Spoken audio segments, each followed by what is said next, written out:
ಹಾಗಾಗಿ ನಾನು ಇವತ್ತು ಆಗ್ರಹ ಮಾಡ್ತೇನೆ ಗೌರವಾನ್ವಿತ ಮುಖ್ಯಮಂತ್ರಿಗಳಲ್ಲಿ ಇಂಥ ಕ್ಲಿಷ್ಟಕರ ಸಂದರ್ಭದಲ್ಲಾದರೂ ಕೂಡ ಮಾನವೀಯತೆಯಿಂದ ಒಂದು ರಾಜ್ಯ ಸರ್ಕಾರ ನಡೆದುಕೊಳ್ಬೇಕಾಗ್ತದೆ.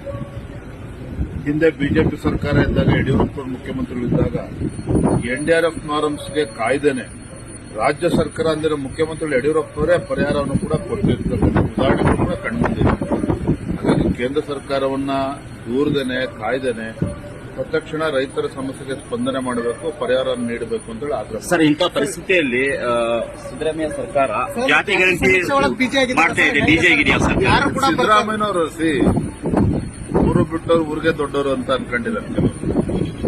ಇವತ್ತು ರೈತರು ಸಂಕಷ್ಟದಲ್ಲಿದ್ದಾರೆ, ಅವರು ಜಾತಿ ಹೊಡೆಯೋದೇ ಅವರಿಗೆ ಇಂಪಾರ್ಟೆಂಟ್ ಆಗಿದೆ, ಅವ್ರಿಗೆ ಅದೇ ಮುಖ್ಯ ಆಗಿದೆ.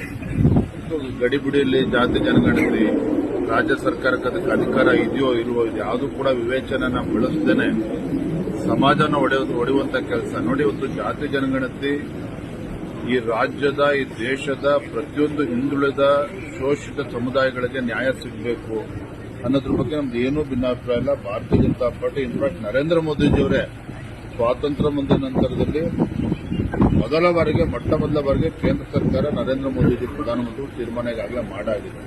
ಇದ್ರ ಮಧ್ಯೆ ಸಿದ್ದರಾಮಯ್ಯನವ್ರಿಗೆ ಅವಶ್ಯಕತೆ ಏನಿತ್ತು? ಈಗಲಾದ್ರೂ ಕೂಡ